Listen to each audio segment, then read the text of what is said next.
জানি আজকের ব্লগটা যারা দেখবে তাদের জিভে অলরেডি পানি চলে চলে আসছে এবং চলে আসবে। হ্যালো এভরিওয়ান, আসসালামু আলাইকুম। আমি আলহামদুলিল্লাহ ভালো আছি। আপনারা সকলে ভালো আছেন তো? আশা করি সকলেই ভালো আছেন। তো রোজা চলে গেল, ঈদ চলে গেল, নিয়মিতভাবে আপনাদের সাথে কোনো ব্লগ ভিডিও শেয়ার করা হয়নি।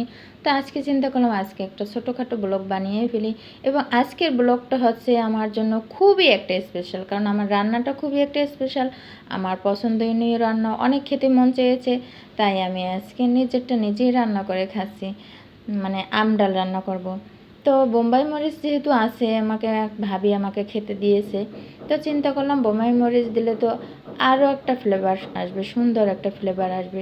তাই দেরি না করে আমি সকাল সকাল রান্নাটা চাপিয়ে দিলাম। ওই যে দেখেন, আম কেটে ধুয়ে পরিষ্কার করে নিয়েছি।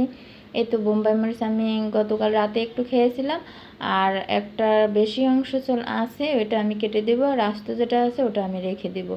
তো এই তো আমি সুন্দর করে কেটে নিয়েছি আস্তে করে, যেহেতু হাতে মরিচ না লাগে যাতে, কারণ লাগলে তো আর রক্ষা নাই। তো এই তো দেখেন কুচি কুচি করে কেটে নিয়েছি। ওপাশে আমি ডাল বসিয়ে দিয়েছি, ডালটা ঘুটে এখন আমি পানি দিয়ে এই যে কাঁচা পেঁয়াজ দিয়ে দিলাম। তো যেভাবে রান্না করে আমার মনে হয় এরকম প্রসেসিংয়ে সবাই রান্না করতে পারে। তবে আজকে মানে আমার খুবই খেতে মন চাইছে, আর এবছরে প্রথম আম, তাই দিয়ে আম ডাল রান্না করবে এবং বোম্বাই মরিচ দিয়ে। তো আমার মনে হয় খেতে অনেকটাই ভালো লাগবে।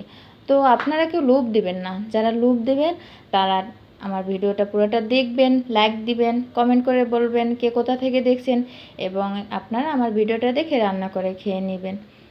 আর নতুনদেরকে দেখার জন্য একটা শেয়ার করে দিবেন। তো এই তো আমার ডালটা যখনই ব্লক আসছে তখন অনেক সুন্দর একটা ঘ্রাণ আসছে, বোম্বাই মরিচের ঝাল ঝাল, আমের টক টক, অনেক ফাইন একটা ঘ্রাণ আসছে। তো এখন আমি বাগারটা দিয়ে নেব। তো এই তো বাগারে আমি পেঁয়াজ দিব না, শুধু রসুন তেজপাতা দিয়ে অল্প একটু আস্ত জিরে দিয়ে বাগারটা শেষ করব। তো শুধু আম ডাল রানবো এটাও না, আমি কিন্তু ঢেঁড়স কুচিয়ে রেখেছি যেহেতু দুপুরের রান্নাটা। তো আমি দুপুরে যা যা রান্না করবো, আজকে মাছ মাংস কিছুই রান্না করব না, কারণ গতকালকের মাছ অলরেডি রান্না করা আছে, এটাই গরম করে নিব। তো এতে দেখেন আমি রসুনটা ভাজা হয়ে গেছে প্রায়, তাই আমি জিরাটা দিয়ে দিলাম। জিরাটা দিয়ে এতো ভাজা হয়ে গেছে, এখন আমি এই যে বাগারটা দিয়ে দিচ্ছি। এত সুন্দর একটা ঘ্রাণ চলে আসছে। তো এই তো দেখেন তেলের ভিতরে বাগার দিলে কীরকম হয়, কিছু কিছু মানুষ আছে এরকম তেলের ভিতরে ফোড়ন দেয় আর কি, যেটারে আমরা বলি। তো এই তো আমি ডালটা সুন্দর করে বাগার দিয়ে ফেললাম।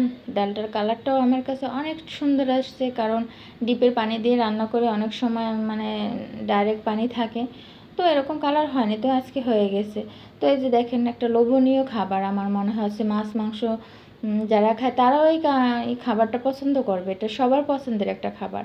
তো এই তো আমার রান্না শেষ, এখন আমার বড় ছেলেকে দিতেই হবে।